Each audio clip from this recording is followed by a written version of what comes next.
जो ballot paper से चुनाव कराने के पक्ष में नहीं है उनकी दाढ़ी में उन्होंने कहा कि तिनका है। ये काम सुप्रीम कोर्ट का नहीं है, ये संसद का काम है, उसको यानी उनको करना चाहिए। सुप्रीम कोर्ट संविधान की मूलभूत भावना से न्याय नहीं कर पा रही है।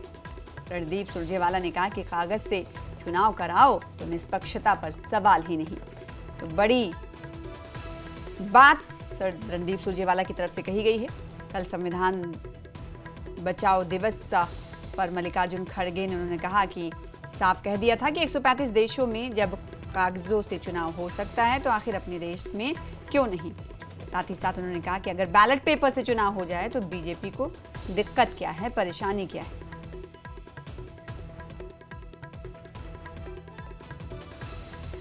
देखिए, माननीय मल्लिकार्जुन खड़गे साहब ने कल संविधान बचाओ दिवस पर साफ तौर से ये कहा कि कागज से चुनाव जब पूरे 135 देशों में दुनिया के हो सकता है तो भारत में क्यों नहीं।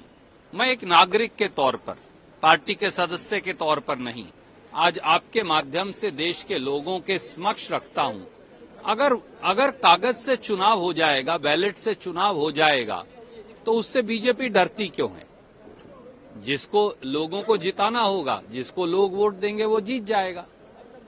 हर वो चीज जिसके अंदर चिप है उसमें गड़बड़ हो सकती है, ये सर्वविदित है। तो इसलिए हमारा केवल ये कहना है, निष्पक्षता, निर्भीकता और स्वतंत्रता चुनाव की ये प्रजातंत्र की नींव है, आधार है। इसलिए निष्पक्ष चुनाव हो जाए तो जो लोग कागज से चुनाव कराने के विरोध में हैं उनके मन में चोर है। यहां दाढ़ी में तिनका नहीं है, पूरी दाढ़ी में गड़बड़ है, इसीलिए यही लग रहा है। कांग्रेस अध्यक्ष मल्लिकार्जुन खड़गे ने ईवीएम की जगह से बैलेट से चुनाव कराने की मांग की, जिस पर कैबिनेट मंत्री अनिल विज ने सवाल कर खड़गे पर हमला बोला। विज ने कहा कि दुनिया आगे जा रही है और खड़गे देश को उस दौर में ले जाना चाहते हैं जब फैसले पत्थरों से हुआ करते थे। अनिल विज ने किसानों को लेकर भूपेंद्र सिंह हुड्डा के बयान पर कहा कि हुड्डा किसानों को गुमराह करने में जुटे। दुनिया आगे बढ़ रही है और खड़गे जी पीछे लेके जाना चाहते हैं।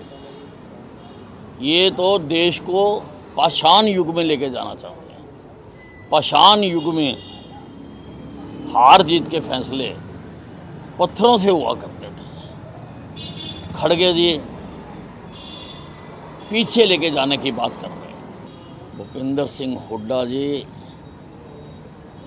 सिर्फ भड़काने के